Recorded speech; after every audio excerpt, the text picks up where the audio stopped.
Hello, everyone. Not at all surprisingly, after visiting Ukraine and getting a feel for kind of the situation there, Orban ran to Daddy to report. Now, it is kind of cute that Putin basically said he's ready to discuss the nuances of the war in Ukraine. Honey, there are no nuances. You invaded, you get out.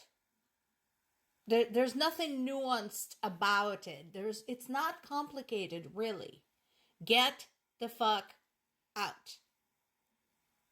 In 1991, actually right around this time of year, Ukrainian people voted overwhelmingly to pull Ukraine out of the Soviet Union. That's all you need to know. Ever since then, they have been making a concerted effort to rid themselves of Russian influence. So, there's no nuances to discuss. Take your army, get it out.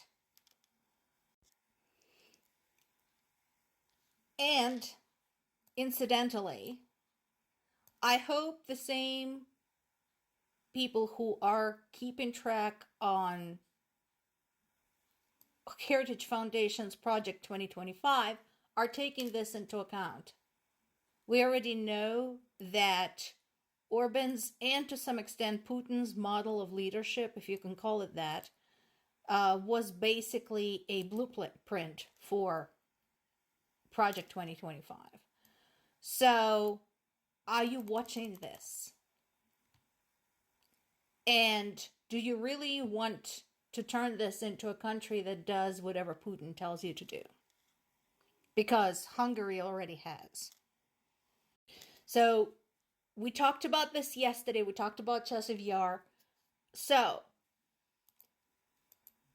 as it often happens in the war, Ukrainians didn't leave the entire Chasiv Yar. They left a portion of it, a neighborhood. So what does that mean? Well, again, when you have a situation where urban warfare is common, this is exactly what happens. We are not talking about regions or entire cities. We are talking about the street level, city block level, maybe district level. So, just because Ukrainian troops left a portion of Chasiv Yar doesn't mean they left all of Chasiv Yar. I'm not saying it's good news. I don't like seeing Ukrainian troops retreating, but this is where we are today. So, basically, Russia focused its fire there and destroyed all of the defensive lines that were in place in the area. So, to avoid further loss of life, Ukrainian army retreated. I'm sure they're working on Plan B to see what needs to be done. And again, I know it's going to sound cynical. I am aware of that. But keep in mind that when you are fighting a war, a retreat is a form of learning exercise. It is tragic, it is discouraging, it is disheartening, and yes, there are heavy casualties, unfortunately. But what this illustrated is basically another strategic approach by Russian troops. So we'll see what happens. And again, I hope aid for Ukraine will start coming in more consistently because this is ridiculous. Now, meanwhile, Ukraine had stepped up aerial attacks on various military and energy facilities inside Russia. So there's been a strike against a large military facility in Tambov region, again, using explosive drones. and that is 350 kilometers into Russian territory.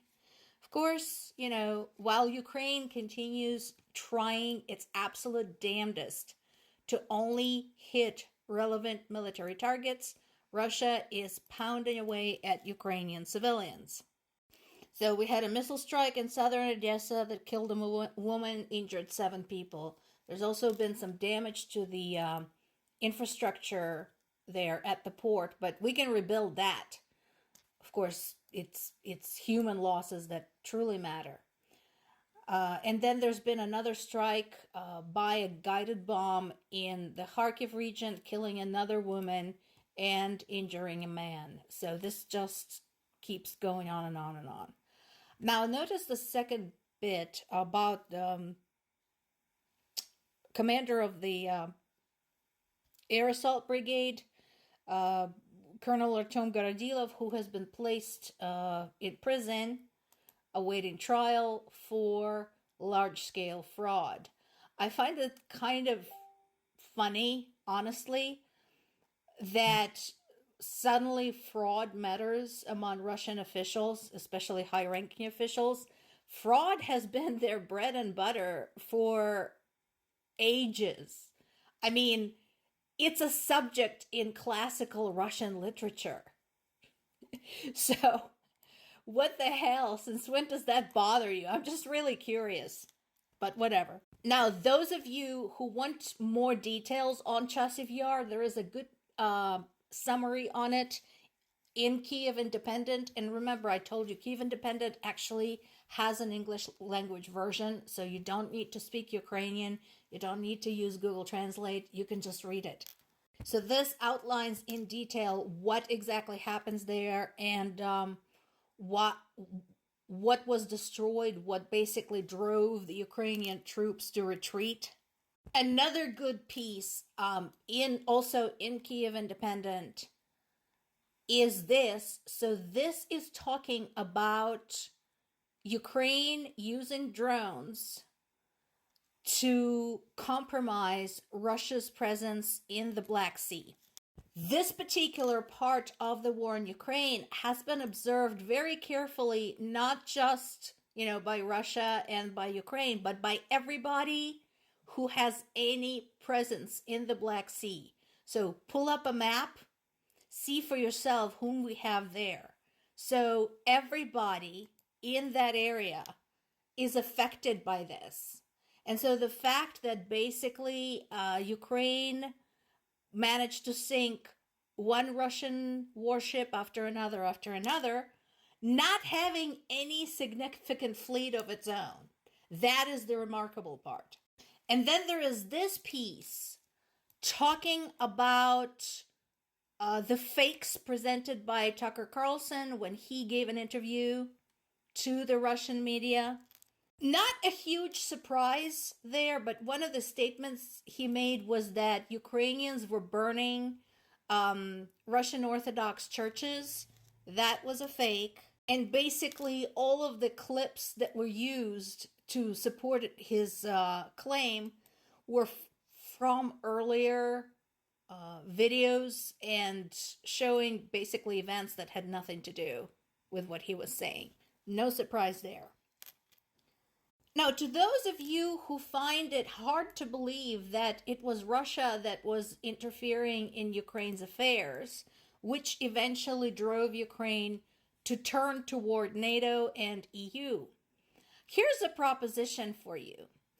I already know that Russia has been interfering in the affairs of all its neighbors, not just Ukraine, for literally centuries. So, if you're prepared to have your views challenged, go to Google Scholar, not Google, Google Scholar. This is scientific scholarly materials only. And run a search on history, Russia and Ukraine, or history, Russia and Finland, history, Russia and Baltic states. Notice there's no aggressive words in that search like war or invasion, and see what you find. Good luck. Happy hunting.